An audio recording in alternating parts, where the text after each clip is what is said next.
Every decade or so, I kind of review different parts of my life, and lately I've been thinking a lot about why I'm in Montreal.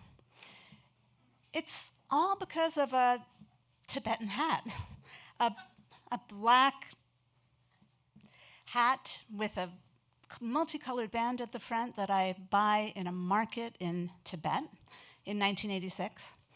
I'm wearing it when I meet my boyfriend, who's also named Michele, in the desert in India on a very chilly night around Christmas. And when he asks me to move from New York City to Montreal, I think I'm ready for another adventure.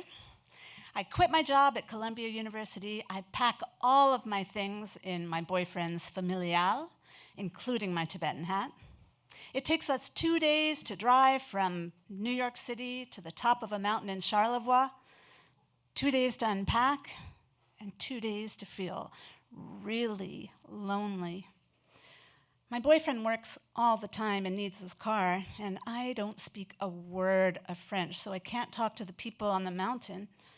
I spend my days walking up and down a path behind the house,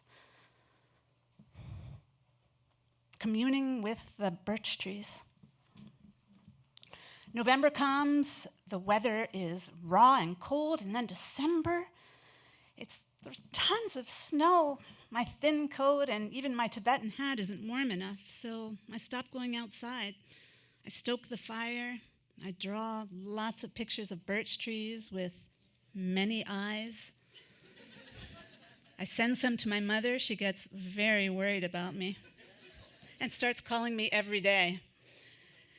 Michele says once he has enough money for enough weeks of work for chômage, we'll move to Montreal, which we do in the middle of February.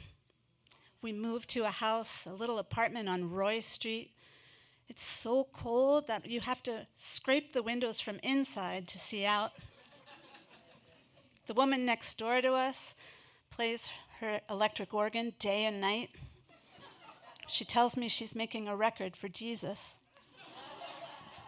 We don't hear, or we see our other neighbors, but we hear them screaming at each other and throwing dishes. I've got to find a way to get out of the house, and I need to get a job.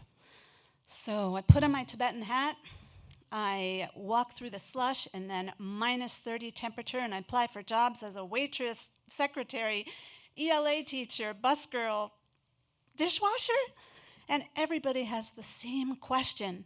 What is your social insurance number? Without one, I'm out of luck. You know, the funny thing is that Michele could work if he wanted to, but he loves having chômage. He plays his guitar day and night in our very chilly apartment covered with a blanket. We start to fight. I mean, not the really, dish-throwing kind of fight, because we don't have enough dishes to spare. But it's tense. And then I go to the bank, and I find out I have $40 left. I walk home, and I'm crying inside, and then I burst when I get home. This isn't working. I'm moving back to New York City. The next day, we're at the Sala having tea and talking about the move. And I can't help overhearing the people at the next table. I hear, Tibet, non, Tibet, personne. I ask Michele to listen in. He says, they're talking about a film that they want to make about a boy from Montreal who is the reincarnation of a Tibetan monk. The problem is that they can't find any information about Tibet. But I'm just back from Tibet. I was there for 3 months. I rode on army trucks. I visited all the cities. I even marched and hiked between monasteries. Maybe they'd let me help them. And really, what's the worst that can happen? I have heard no so many times in the last 2 months. So Michele helps me figure out how to break into the conversation in French, and then he tells me, put on your Tibetan hat. And I do, and I lean over, and I say, excusez-moi, Moi, j'entends le mot Tibet. Et vous cherchez l'information. Moi, je viens de Tibet. Je viens de là. Et moi, je peux assister. The two producers look at me with such a scowl and say, no, like goodbye. But the director, whose name is Marcel Poulain, whom I find out later cares about everything involving synchronicity, looks at my Tibetan hat, he looks at me, looks at my Tibetan hat again, and says, we should meet. And we do. I end up working with him on several projects as I get settled in Montreal, and then we lose touch after I have my first child. Until this January, I get a message from Marcel on Facebook saying that he saw a story that I told about my father having stage 4 cancer and passing away. And he writes, I'm really moved by that because I just found out that I have the same type of cancer, stage 4. What's synchronicity?